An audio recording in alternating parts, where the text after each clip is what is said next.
Our discussion this week centres around the differences between the old and the new improved way of diagnosing prostate cancer. So we talk about the new pathway as being clearly safer and more accurate than the old pathway. It's called the Fry-Turnbull effect. You see this 2018 spike in men being diagnosed with prostate cancer because they started this conversation. For me, it's the kind of finger up the bum with the glove kind of test that a doctor starts wanting to talk to you about when you reach a certain age, whatever that might mean. And to me, I'm miles off that age. I'm still very, very young, but I'm really not now anymore. Do you paint the greys into your bit? Yeah, and my hair, yeah. It's all designer.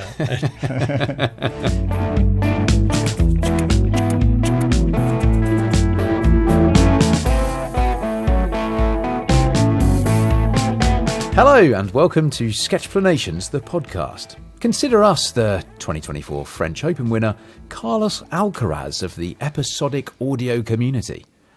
A relative newcomer with rapid ascent into the world of podcasting, we're known for our agility and competitive spirit, not to mention our powerful ground strokes. Our ability to handle pressure and maintain composure during high-stakes conversations speaks to our mental toughness and resilience both on and off the mic.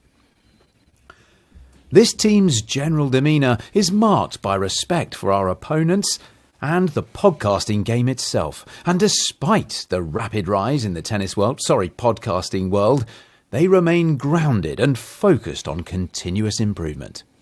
I'm Rob Bell, always keen for an unjustified overhead volley smash, holding strong on the baseline and driving point-building strategy with every stroke. It's Sketchplanations stalwart John O'Hay.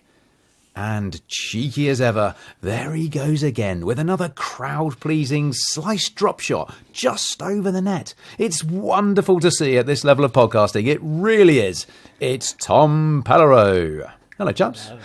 Hello. I can absolutely picture Tom doing that shot, actually. Dropping He's it just cheeky. over the net. Yeah, he's lots of cheeky shots. In any sport, he's cheeky. It's a great game of paddle we had a few weeks ago. It was a great game of paddle. Paddle is a great game. Very Just fun. open courts near me, actually, I'm very pleased to say. Ooh. So you're going to get even cheekier with some of those shots. Yeah. Paddle is a great game for cheekiness. I think it's like tennis in a squash court, right? Yes. Kind of. And so it'd be quite fun to just mash up other sports, wouldn't it, and see what you get. Well, I guess they have done that. You can get like football, golf. You can do, can't you? Frisbee golf. Yeah. And you can mash anything with golf, actually. tennis golf. Why not? Yeah. Could be some new opportunities. So Carlos Alcaraz won the French Open, or Roland Garros as it's known, last weekend, alongside Iga Swiatek for the women's title. But do you know why the tournament's called Roland Garros? Just not a clue. Nor did I. I looked it up.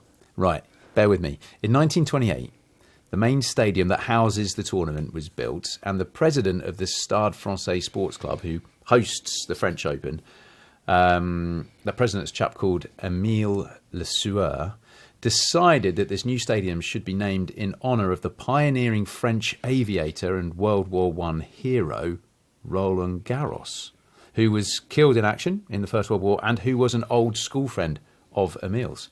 That's why it's called Roland Garros. That's really random. It is a bit, Nice bit of history. Good little bit of history. Aim it after a mate of yours. Yeah. One day there'll be the Rob Bell golf guitar podcasting matchup. Sure. By John O'Hay. Sure. But it is the time of year, once Roland Garros is out the way, kind of early summer, it's the time of year when we're starting to always start to talk about this, being a super summer of sport, which is exciting, isn't it? I love this time. We went and played tennis yesterday evening. It was absolutely beautiful. And it's always this time when the tennis courts suddenly get really busy because it's so lovely. It's such a lovely thing to do. Yeah. No, I love summer of sports. Just great to look forward to, isn't it? And so coming up, we've got Wimbledon, obviously. There's the Euros and the football. There's the Summer Olympics. There's the Women's T20 World Cup. But isn't every year a super summer of sport? Is it? Don't we have this conversation at this time every year? Oh, it's an amazing summer of sport coming up. I mean, I'm a bit biased, but I feel for me it's the even years a little bit more. Because of Olympics? No, because Euros, of the football, World Cup? Euros and the World Cup alternate on even years. Yeah. But, you know, that's not for everyone. Yeah, fair enough. So last year we had Wimbledon, that's every year. There's the Athletics World Championships, there's the Netball World Cup, the Invictus Games, the Ryder Cup.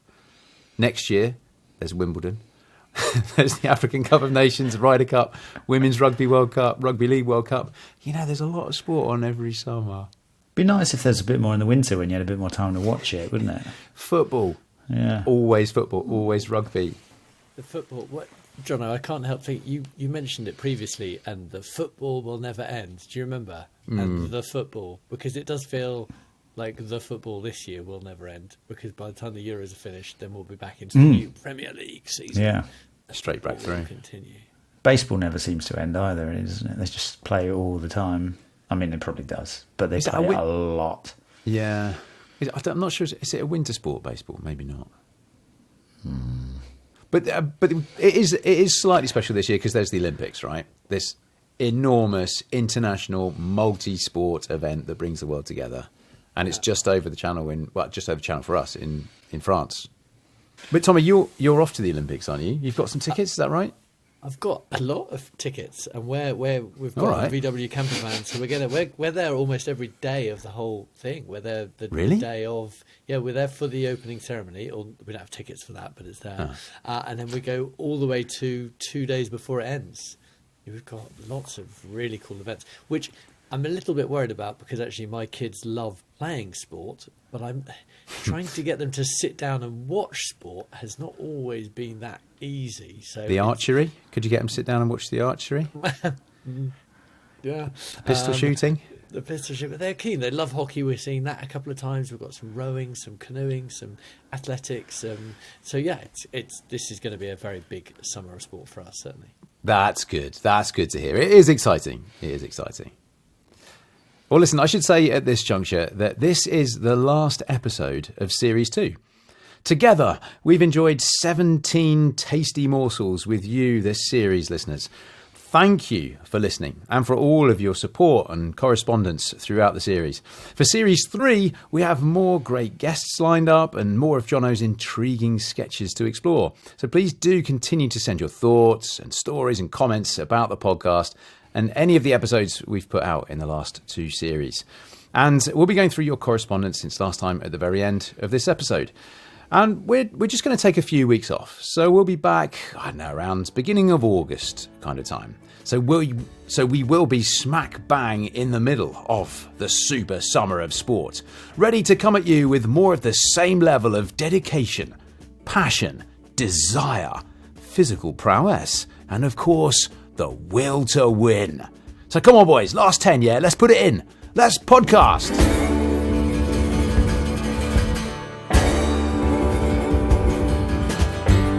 Now, this episode falls halfway through International Men's Health Week, and with Father's Day coming up on Sunday, what better time for us at Sketchplanations the podcast to partner up with Prostate Cancer UK to talk about the second most common cause of death from cancer for men in the UK. Our discussion this week centres around Jono's latest Sketchplanation that delves into the differences between the old and the new improved way of diagnosing prostate cancer. And we'll also talk about what this means for men and their families and loved ones. We'll get an understanding of some of the risks associated with prostate cancer, and we'll learn what we can do to help reduce the number of late diagnoses. And to help prevent us getting our knickers in a twist, keeping our facts straight and to help prevent us getting our knickers in a twist, keeping our facts straight and us walking the right path, I'm delighted to welcome Amy Rylance onto the show. Amy is Assistant Director for Health Improvement at Prostate Cancer UK. Amy, welcome to the podcast, and thank you so much for coming on to help out with what in my mind is possibly the most valuable podcast episode we will have recorded to date. Thank you. Well, thank you. Thank you for having me. And I feel like there's a lot to live up to now. Oh, I just way to put the pressure on. I just like to waffle, Amy. I like big long introductions, as the boys will testify to. Yes, Amy, thank you very much. I thought perhaps to start off, is it worth going through some of the headline statistics around prostate cancer, perhaps to set the scene for just how common a disease this is? Yeah, absolutely. So I'm UK based, so I'm going to focus on the UK, but I'll give you a little bit of international context as well. So That's in good. The UK, 52,000 men diagnosed each year, and just to kind of big numbers, quite hard to wrap your head around. 1 in 8 men in the UK will be diagnosed with prostate cancer in their lifetime. Actually, if you're black, your risk is double. And if your dad or your brother has had prostate cancer, your risk is also significantly higher. So this is a really common cancer. But the key thing about prostate cancer is actually the earlier you find it, the easier it is to treat.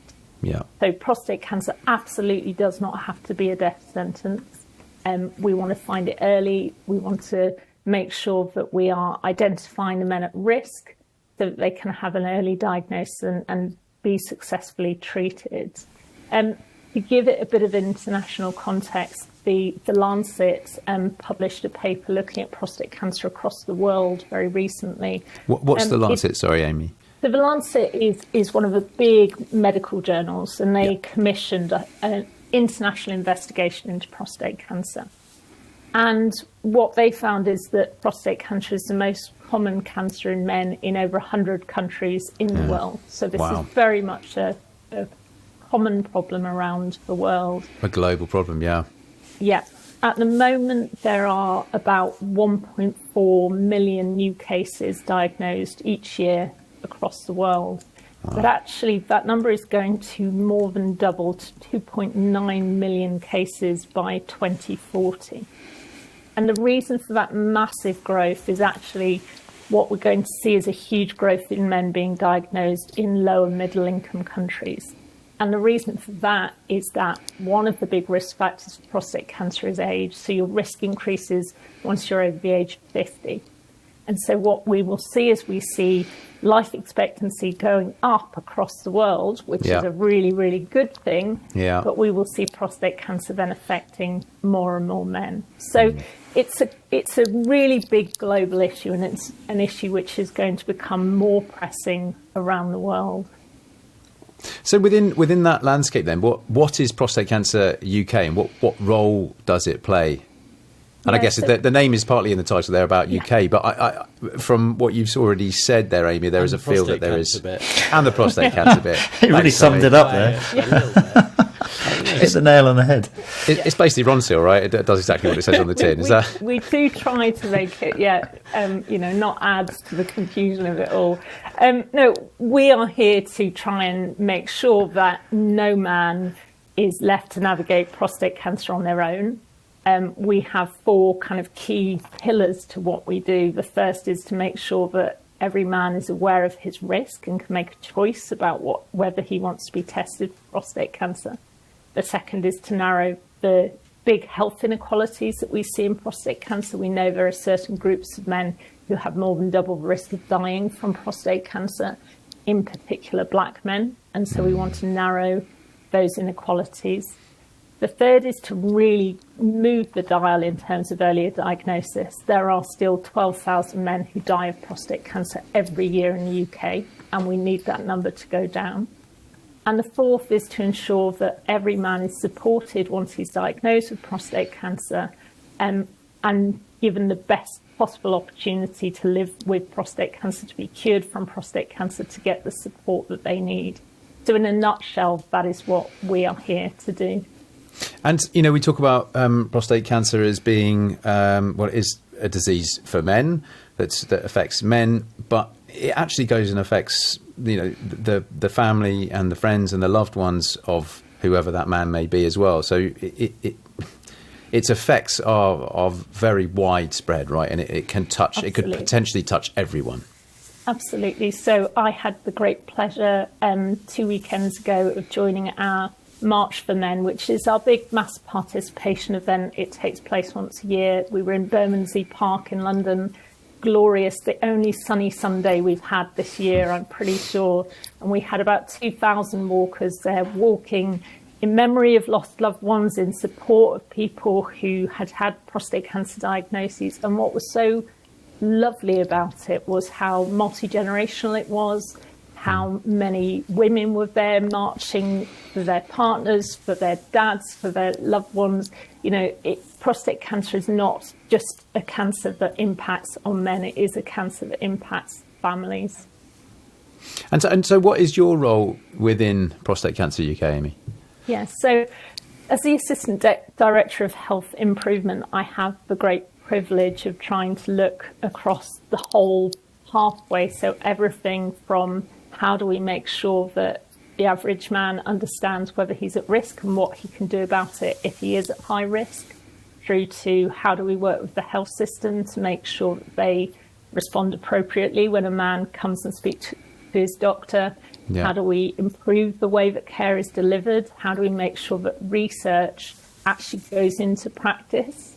Because we're also a research funder, we fund groundbreaking research, but we know, and this is an international issue, that there are huge time lags between proving that something works and it actually being adopted in healthcare. And so part of what my teams do is look at the really exciting research and say, how do we get that into your local hospital so that you get the benefit of that fantastic science? And what are the biggest barriers to that?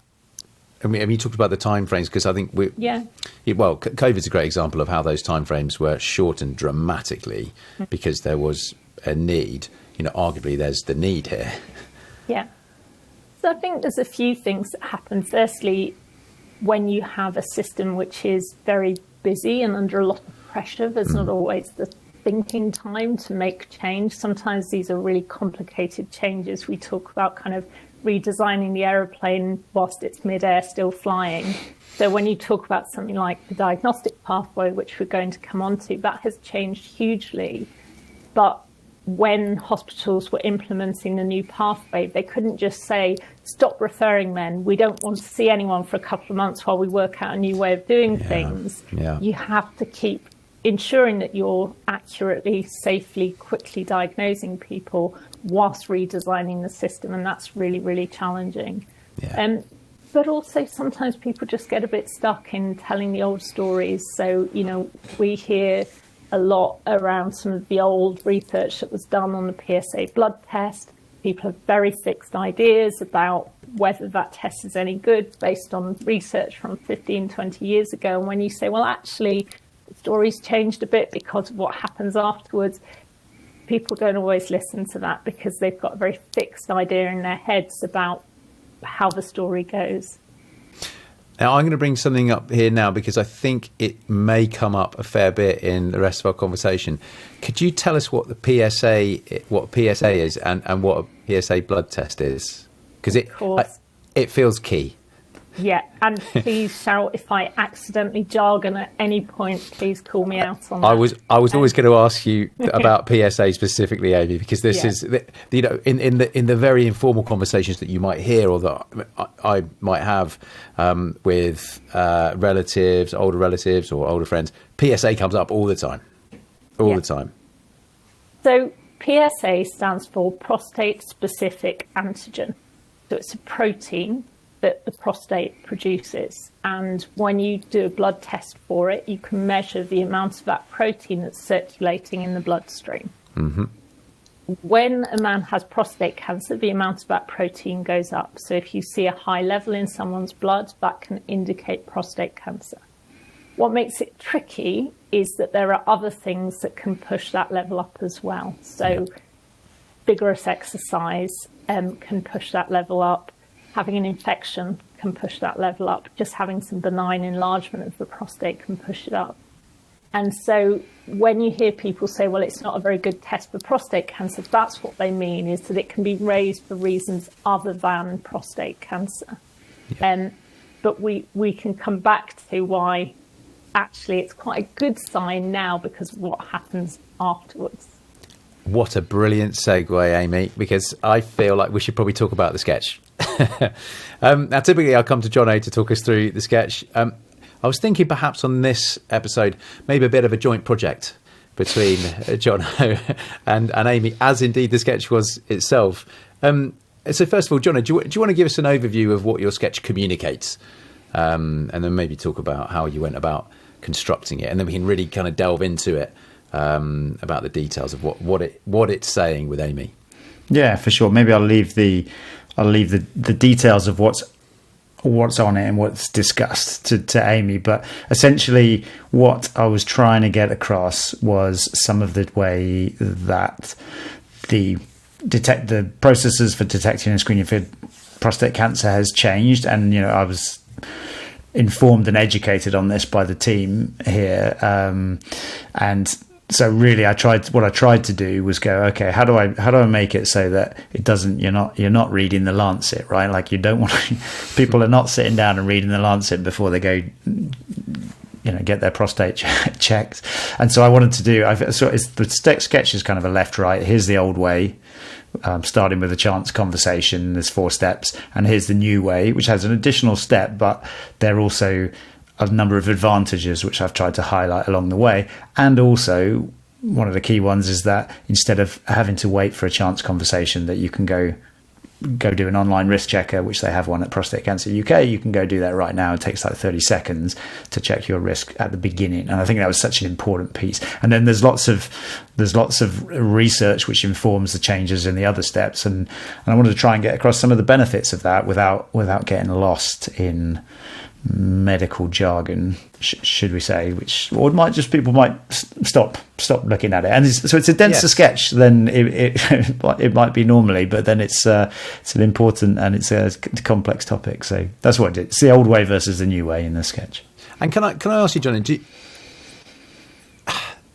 because I genuinely don't know the answer to this question, how aware of prostate cancer and this diagnoses processes were you before we got involved in doing this with Prostate Cancer UK for the podcast and for Sketchplanations? Yeah, so it's not something that I knew a lot about. I think I probably had the odd email about it, or you see something at the doctor's, and I'm coming up to that kind of age where it starts to become relevant, and it says, oh, maybe there's a test that you can do when you get to that sort of age. So, but I'm mid 40s now, so just sort of getting there. So it was kind of like vaguely on the radar, but I didn't personally know anybody. I've never had discussions with somebody who's had it and been through that. So definitely wasn't really on my radar. And it's the sort of thing that could easily slip by, and then you're too late. And I don't want that to happen. So it feels really good to be communicating that. How about you, Tommy? Just out of interest. Myself, well, I'm going to bring some sort of the humour to this. Like, to me, it's the kind of up the finger, up the bum with the glove kind of test that a doctor starts wanting to talk to you about when you reach a certain age, whatever that might mean. And to me, I'm miles off that age. I'm still very, very young, sure, but I'm really not now. Do you paint the greys into your beard, Tommy? Yeah, and my hair. Yeah, it's all designer actually. So let's have a close look at the sketch then. So on the left, we've got the old way, and we've got 4 steps within there, 4 or 5 steps. So what are those steps in the old way of detecting prostate cancer? Yeah. So the old pathway, we don't invite men for screening, chance conversation. If you then go and see your GP, you would have had a physical examination, a finger up the bum. It's known as a rectal examination. And you would have had the PSA blood test. If either of those was suspicious, you would have been sent for a biopsy. The prostate is typically, it starts at about the size of a walnut, and they wouldn't have known exactly where in the prostate they were looking, but biopsy needles would have been put in kind of across the prostate to try and detect any signs of cancer within there. And if those biopsy cells on examination showed cancer, then you would have a diagnosis. So that's the old way. So if you go down the new way, one of the key things that Prostate Cancer UK believes in is that every man at risk should be able to make an informed choice. And the way that we support that is that we've developed an online risk checker. So you can just Google prostate risk checker, take you to our online risk checker. You answer 3 quick questions about your risk, and then it will tell you what your risk is, but crucially what you can do about it. And the next step... I want to quickly butt in here, because I often see, do this 30-second survey. So whilst Robbie was doing his introduction, I thought I will start doing this. And it's not even 30 seconds. It's very quick. And I imagine it's built on a huge amount of data that's allowed it to be so quick, possibly because of my age. It may be very quick for there. But honestly, everyone, find the link, do the check. Not everyone. If you're a guy, find the link, do the checker. It is very, very quick, and I'm very impressed with your work. Thank you. Send it to a guy who and it would be relevant for. Yeah. Yes. Always worried when somebody says that they're going to say, "Oh, it took me 3 minutes." So even quicker than 30 seconds. 15 seconds. Rob's introductions are at least 3, but you got plenty of time. Did it 10 times over. You could be in the worst 4G spot in the country, and I'd still be talking to get through that. No, but it is right. It's very quick and it's very clear, right? Tommy, the online risk checker. Yeah, really good. So, but from that, then, Amy. Yeah. So if you decide I would like a blood test, so in the UK, every man over 50 is entitled to a PSA blood test from his GP for free. And if you're at higher risk because you're black or because you have a close family relative who's had prostate cancer, from 45. So you speak to your GP about a blood test. If your blood test comes back and your level is raised, you'd be sent now for an MRI scan. So that's the crucial difference. And what the MRI scan does is it takes a high definition image of the prostate, and it enables doctors to see if there are any areas of suspicion. So about a third of men get sent home at that point. The other men will then go for a targeted biopsy. So rather than just trying to sample across the whole of the prostate, they can put needles exactly where they can see the area of suspicion is within the prostate. And then that will then lead to a far more accurate diagnosis. So we talk about the new pathway as being clearly safer and more accurate than the old pathway. So the crucial new step within the new pathway is the MRI scan. Yeah. And so what happens in the new pathway is that after you have this PSA blood test, if your levels are raised, you get sent for an MRI scan. And that MRI scan takes a really high definition image of the prostate. And what that means is that, for a start, about a third of men get told, we can't see anything there. Go home, you're fine, you're done, you don't need any more checks. The other 2/3, there's something specific on that prostate that a doctor can see, and they can say, actually, we can see a suspicious area on that prostate. Let's do a targeted biopsy using that image to be able to see where to put the needles, and we'll examine those specific prostate cancer cells under a microscope, and we will see how aggressive those cells are. And that's really important, because that then means that, for a start, some of those men who actually get sent home and told you're fine will have actually teeny tiny amounts of very slow growing prostate cancer. But we don't care. Nobody wants to find the cancers that won't kill you, because all that does is cause stress and anxiety and unnecessary treatments. So if you can send them home, that's brilliant. But actually also for those men where there are some men for whom we will find really aggressive cancers, and we will have an opportunity to successfully treat and cure those men. There are other men where we can say, we saw one spot on your prostate which was suspicious, but we've taken some samples and we can see it's the really slow growing types of cancer. And so our best advice for you is do nothing.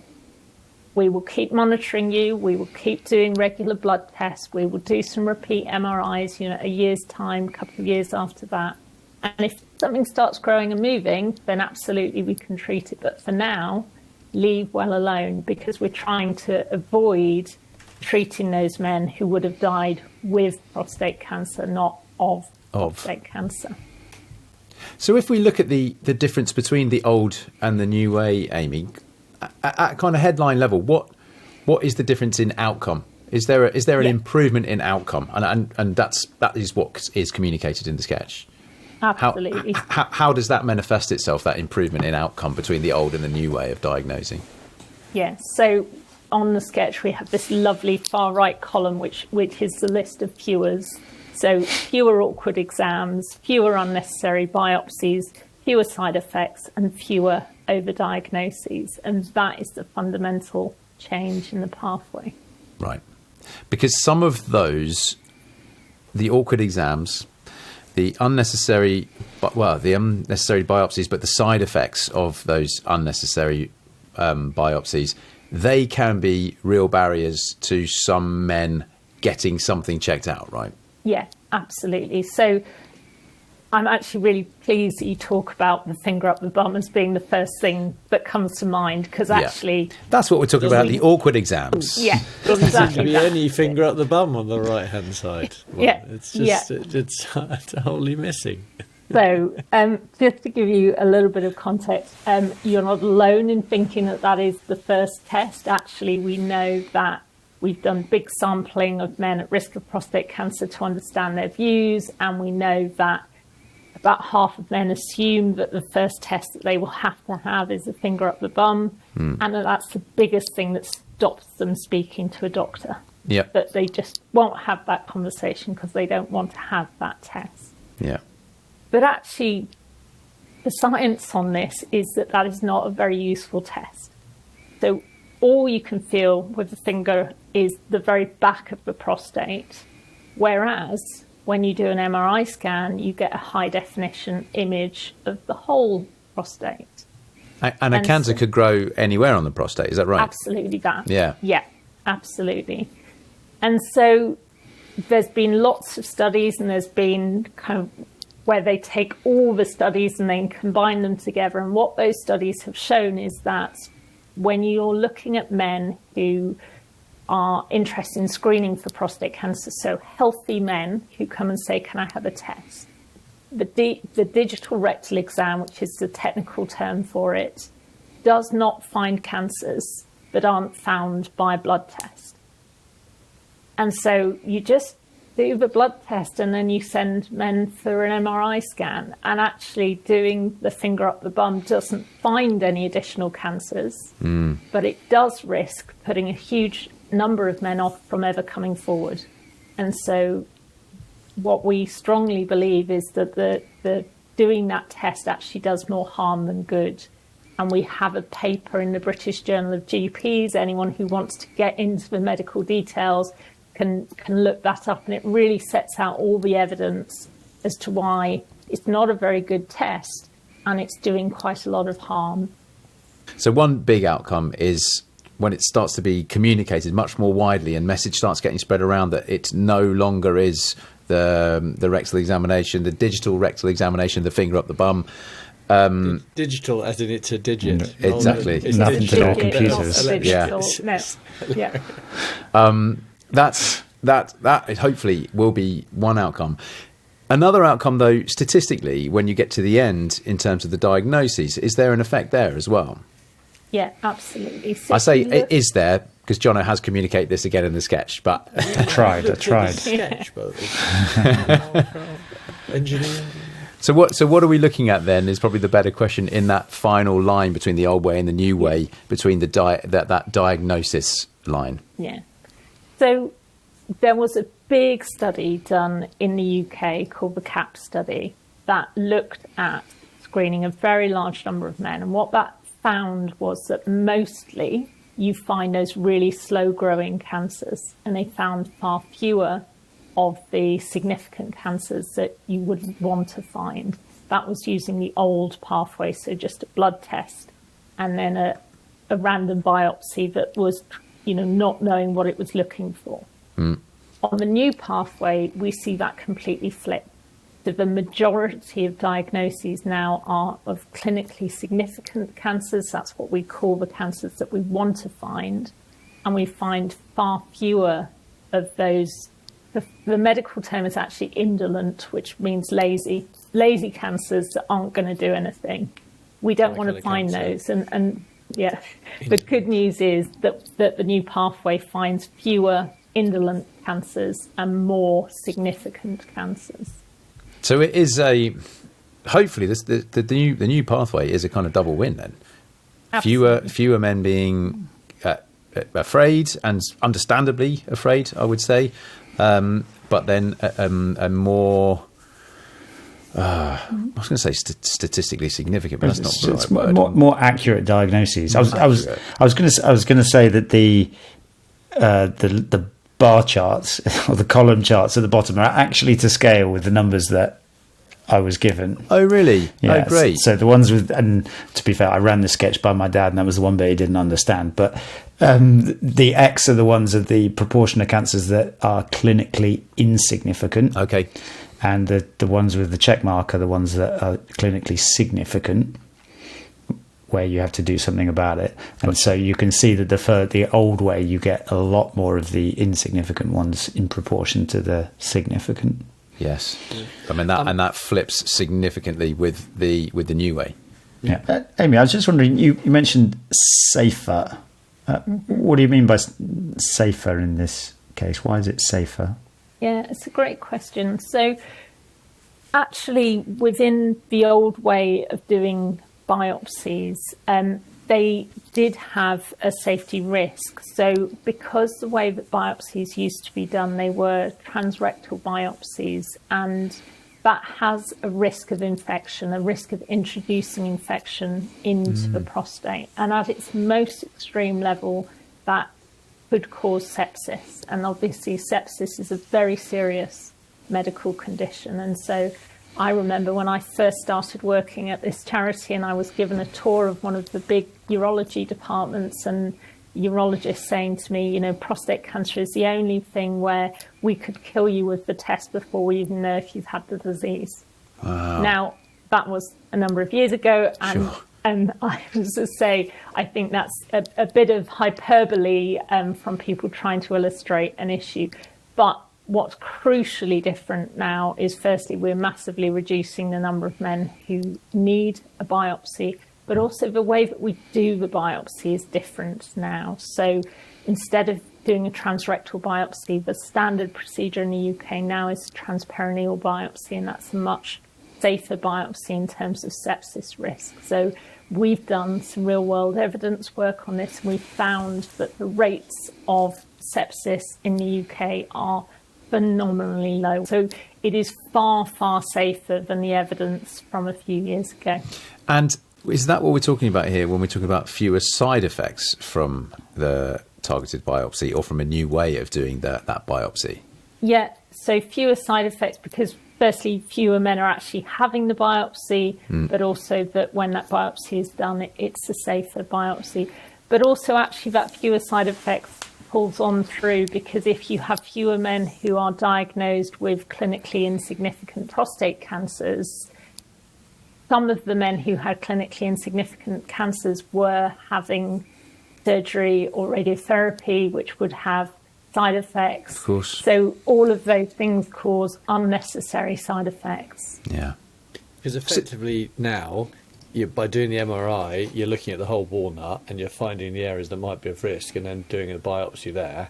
And if you have to do I love the words in medical that makes things transrectal, basically at the up there. So it used to be basically a biopsy, a sort of needle up the bum to then take some of the prostate out. Because a biopsy sounds quite innocent, but it's not that innocent, really, is it? Because you're cutting a bit of the. It's tissue invasive, away, right? You're going in. away. And so by removing a huge amount of the need for biopsy by doing the MRI first, it's just way less invasive. Absolutely. And I think with all of these things, we would all like to live in a world where we don't need any invasive tests or aggressive treatment. But it's about matching the test to the man who needs it. Yeah. And so actually, let's do fewer biopsies unnecessarily. Let's make sure that if you are having a biopsy, it's because we think there's a high likelihood that actually this biopsy could save your life. And you're taking a biopsy in the area that you think is of a risk rather than another part of the prostate which might be fine. Yeah, absolutely. That's incredibly... One question this does throw up, and indeed I think it already has thrown up a question, because Johnny, you put this sketch out at the beginning of the week, right, on your weekly mail out, and you've already had some feedback about it. I think one of the biggest questions that comes up is about the added expense of sticking an MRI in that process. Let's address that, shall we? First of all, is it more expensive, the new way compared to the old way? So I'm going to slightly cheat this question and start talking about cost effectiveness rather than expenses. So that's fine. So, yes, having an MRI scan in there in pure pounds and pence of how much it costs to go from step one to the end of the pathway, yes, it is more expensive. But actually it is more cost effective. And the reason it is more cost effective is because of all of those fewers that we have listed. Yep. And so if we are finding more of the right cancers, if we are avoiding finding the wrong cancers, the indolent cancers that we don't want to find, if we're avoiding the side effects. And so, in the UK, we have this body called NICE who will assess all new technologies before they're allowed to be used on the NHS. And essentially what NICE's job is to say, is this cost effective? And NICE were very clear in 2019 that this is the cost effective way to diagnose prostate cancer. NICE is an acronym, isn't it? Is it? Yes, National Institute for Care Excellence. Yeah, it's brilliant. It's brilliant how it goes about doing its stuff. It can be a little bit controversial because it's basically based on how many years of quality of life something gains based on the financial benefit of it. And they will take things into account, the fact that a proportion of people are getting sepsis and the cost of that mounted up, because we have this NHS that can look at the whole population and work out if a new process is better, and it's fantastic that. So yeah, the MRI is more expensive, but the whole cost of care is factored out. It made a ton of sense to me, and I was trying to think that a lot of the challenge with some of this stuff is the inertia and overcoming inertia to go do something now to have a benefit in the future. And I was trying to think about the work. We always had this problem, like people don't save for their retirement, right? And it costs money now to save for my retirement, but the earlier I do it, and if I put money away now, then I'll be better off in the future. Same with, I don't have to go to the gym or pay for a gym or something like that, but obviously it'll help me in the future, and I don't have to service my car. But if I wait until it explodes, that's probably going to cost me more. And so it sort of makes sense to me in that similar kind of way. But there may be some short-term extra that you have to do, but in the long term and the overall, you might be having a significant benefit. How does it affect waiting times, though, in terms of getting an MRI appointment? It's a good question. So in the wake of during the pandemic, one of the things that we saw was a massive drop in the number of men coming forward with prostate cancer. And we saw 14,000 men missing a prostate cancer diagnosis. Yeah, wow. And it was the most impacted of all of the cancers. It was about a third of all missing cancers in the UK were prostate cancer cases. And in February 2022, we launched a big campaign in partnership with the NHS to raise awareness, to try and get men to do the risk checker and come forward if they were higher risk. And it's been hugely successful, and we have seen this great surge in men coming forward and finding those missing men.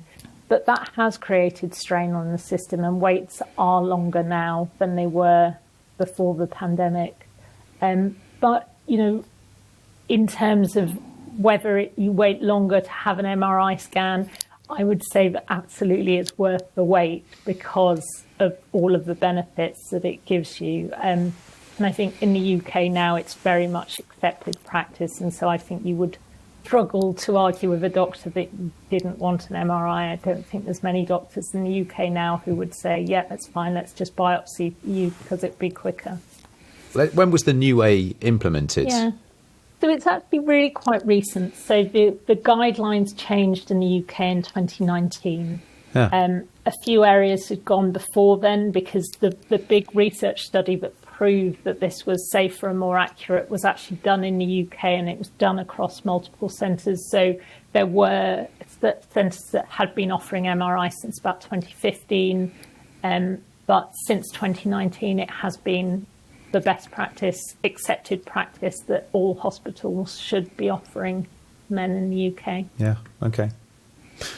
I want to bring us on to the very first step of the pathway, if we can, because the old way we talk about a chance conversation, and John has beautifully depicted that with two blokes in a pub, and one of them's maybe just been found out about prostate cancer and is telling his mate, and there is shock and surprise to the point where he's actually dropped his pint glass.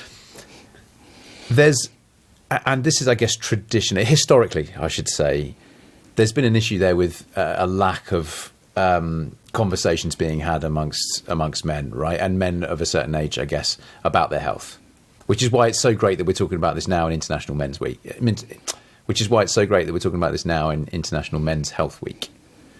Yeah, absolutely. So I think that is definitely something that is changing. And we really saw the start of that change in 2018 when Bill Turnbull and Stephen Fry both talked openly about their diagnosis. And they really were the first kind of people to really publicly talk about being diagnosed with prostate cancer. It created a huge change. It's actually, you can see it in the NHS records. It's called the Fry-Turnbull effect. And you see this 2018 spike in men being diagnosed with prostate cancer because they started this conversation. Wow. And I think, we've never quite gone back to the pre-2018 levels. There is clearly more dialogue now, and that's a really, really good thing. And, at Prostate Cancer UK, one of our kind of foundational beliefs is, well, no man should die because he didn't know his risk, and no man should die because he didn't know he could have a PSA blood test. And so we really need to keep that conversation going. And picking up on what Johnny was saying, it really is, the earlier you find it, the easier it is to treat. And so not waiting for symptoms. I think that's one of the things that makes prostate cancer really tricky. Yes. Is that for a lot of men in those early stages, there won't be any symptoms. And, we know from some of our research with groups of men at risk of prostate cancer that actually the vast majority of men say they won't speak to a GP unless they have quite serious symptoms. And what we really want to land the message is, the earlier you find it, the easier it is to treat. It often doesn't have symptoms, so don't wait for symptoms. Actually do the risk checker and act on the basis of your risk. So the reason I'm worked with Prostate Cancer UK and have done for a number of years in trying to communicate that message about not waiting, do the online risk checker. My dad was diagnosed with prostate cancer, it's probably about 12, 13, 14 years ago now. And he's very much of that that generation where men didn't talk about their health too much. Certainly less, let's say stereotypically, certainly less than probably men do now, or men of our age in our mid-40s now. And thankfully he was diagnosed early and he was treated, and he's still with us, going strong, out leading Duke of Edinburgh Award hikes and expeditions and going to football matches and having a lovely old time, which is fantastic. And I'm incredibly grateful that was the case. And I'm very aware that Friday. He was on good form on Friday. He was on very good form on Friday. I got married on Friday, Amy. Massive congratulations. Thank you. And so but obviously that is very, very dear to me then, and my awareness of prostate cancer just shot through the roof at that point. Now that I'm 45, I've done the risk checker recently, and I know because my dad was diagnosed with prostate cancer, I am at a greater risk. And in fact, I mean, I don't mind saying this. My current status with that is that I did have a chat with my GP, and I've had a blood test, and I'm waiting on the results. In fact, this is an excellent reminder for me to chase up my GP surgery to find out what happened with that, and that will give a level of PSA.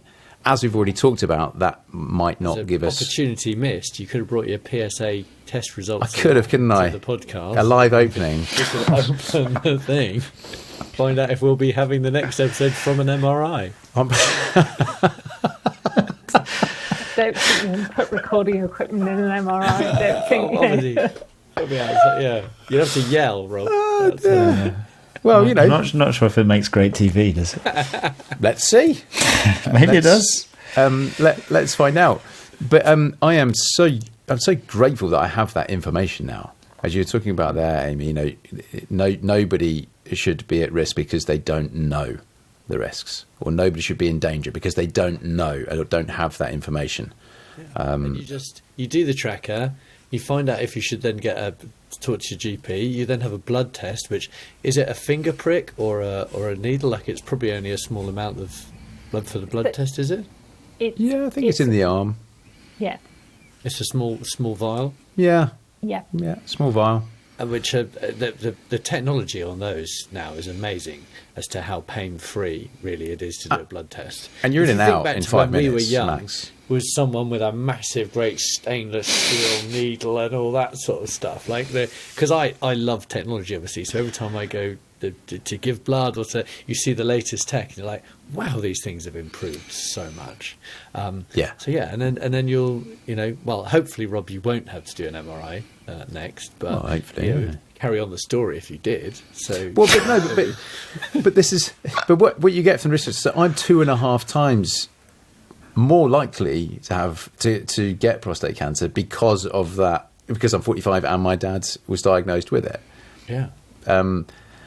And that's fine. They're the statistics. That's the risk, and that's why I want to go and do something about that. Because 2.5 times, you go, oh yeah, that's significant.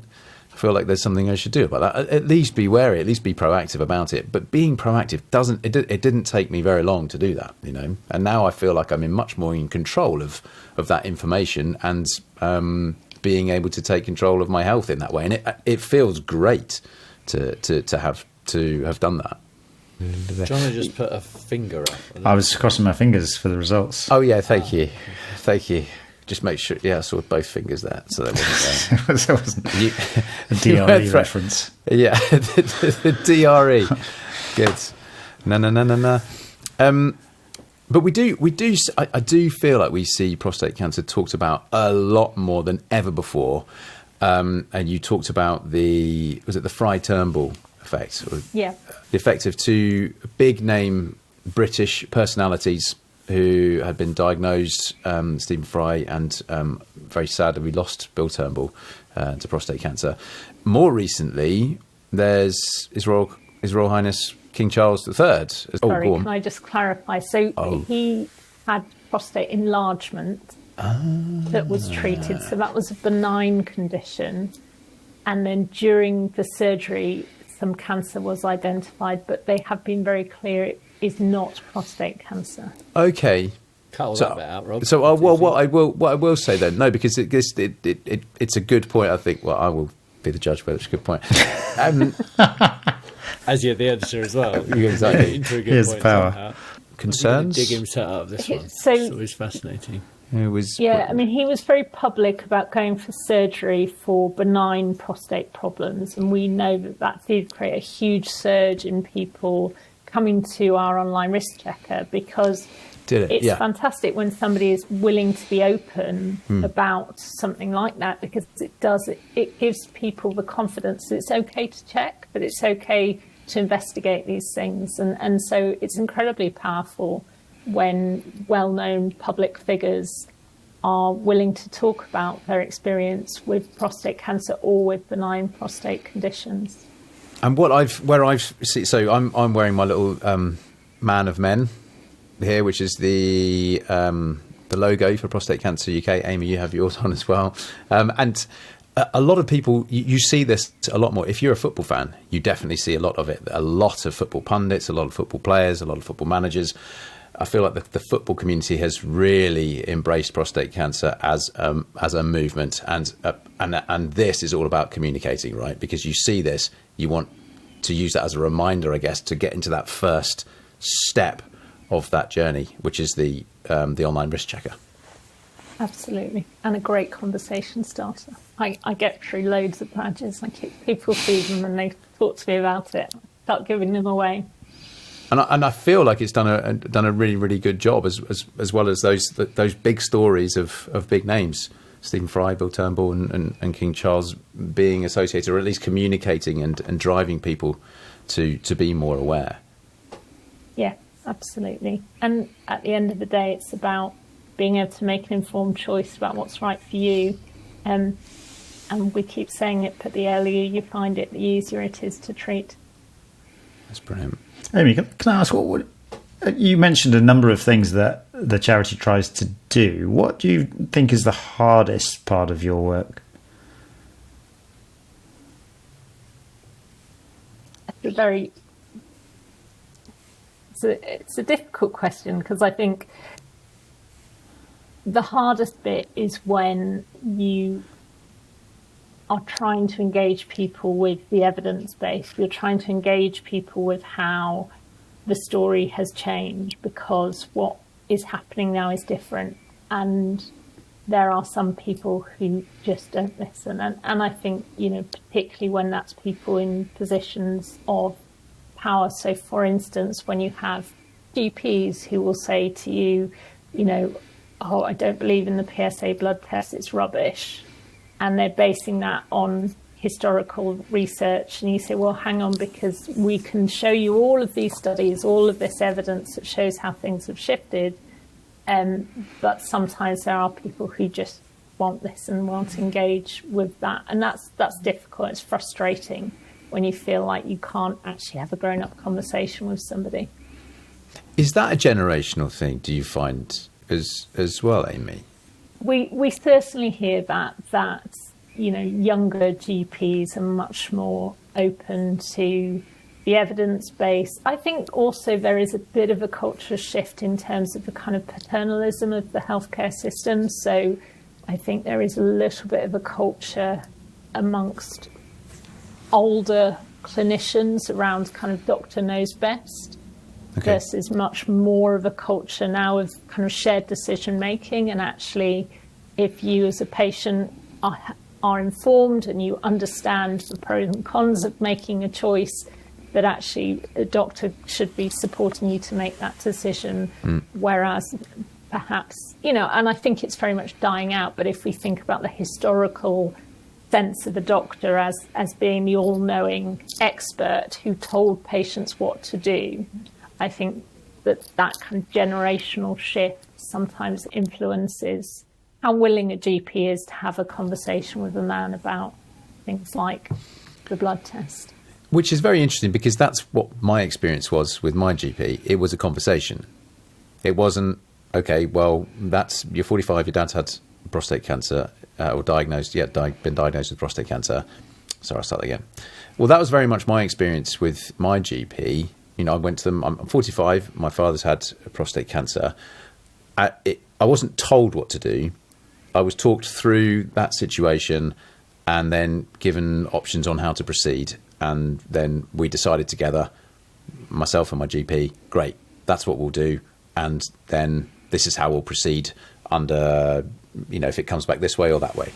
And that was great. That made me feel informed, which made me feel empowered, as I mentioned earlier, to take a bit of control over my own health, which worked for me. That felt good. That felt like that was a process and a methodology that I wanted to engage with.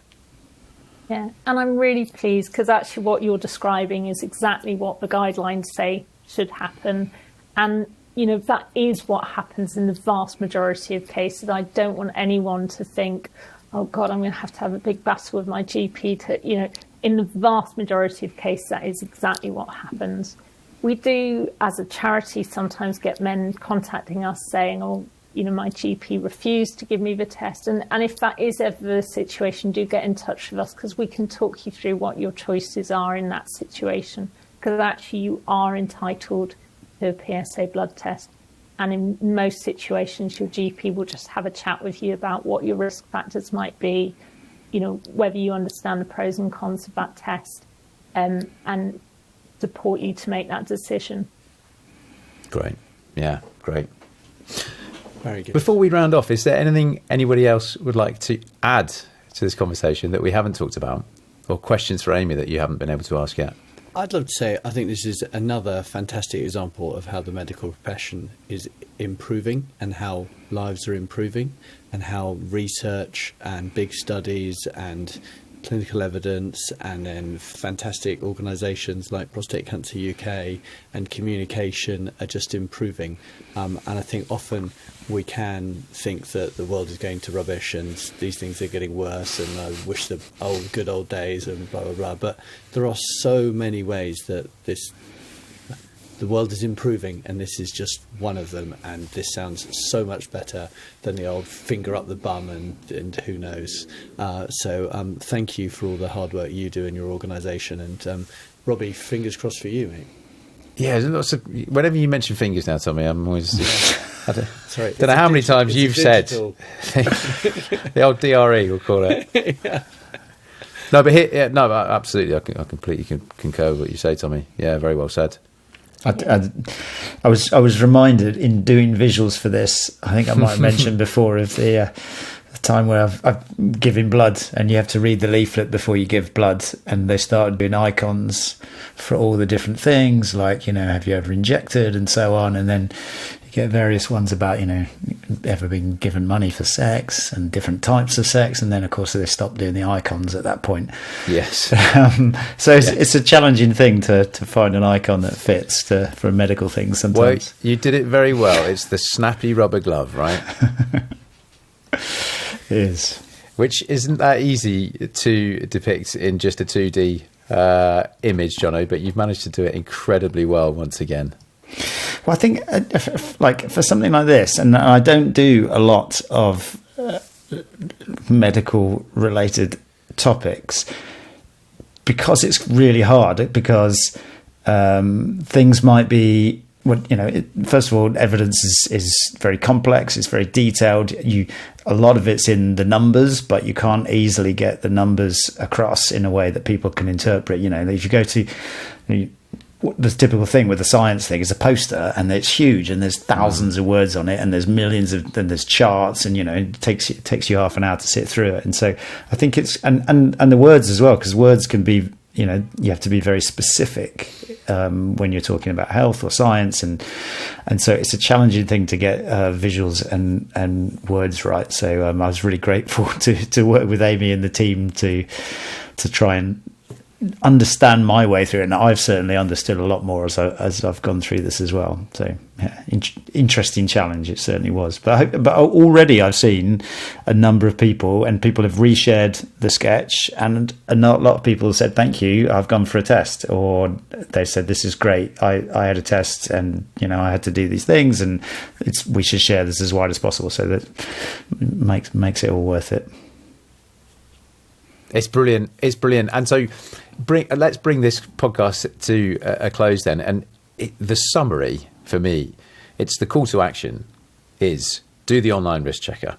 You can Google prostate cancer online, prostate cancer risk checker, right, Amy? Is that the right thing to Google? Yep, absolutely. You'll go there. It's 30 seconds. Tom, you concur? 30 seconds, if that. Less than. Shorter than a podcast intro, at least. Much. Thank you. An outro, they can go on. But then, all right. But this is my summary, Tommy. But I think also is the fact to spread that word as well. So not just do that, tell other people as well. And that goes for females who aren't affected directly, but indirectly are affected by all of those numbers that you talk about, and all of those statistics that you talk about, Amy. You know, if you find the link, you can Google it and send it along, or even do it on someone's behalf, perhaps. I don't know. You know, it's a very simple thing to do. And I think that is the summary from this podcast. Do the online risk checker. Amy. Here.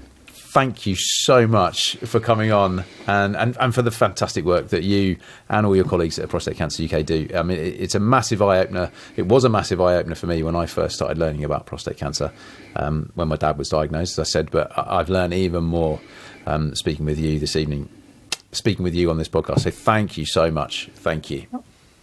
Thank you. And just a final thought. You asked me about the worst bit of my job, but just picking up on Tom's point, the best bit of my job, I work in health improvement, and it's getting better all the time. And it is that sense of continual improvement. It's an absolute joy to work in this role. Yeah, it's great to hear. And for the benefit of us all as well. So, we're all really grateful. Thank you. Jono, thank you also, mate, for taking the time to research this and create a sketch that I hope, that we know already is encouraging people to take that 30 seconds out of their day. So thank you, mate. Even if one more listener does that, this podcast will be a raging success. So thank you, mate. Much appreciated. Of course. And thank you all for listening and for helping us build this podcast over the last series. As I mentioned at the very top, we'll be back in a few weeks with loads more intriguing topics for Series 3. We'll be opening the post bag in just a tick, but for Series 2, for the last time, I'll say go well and stay well. Goodbye. Cheers, everyone. Sorry, I should actually probably make a noise. Bye.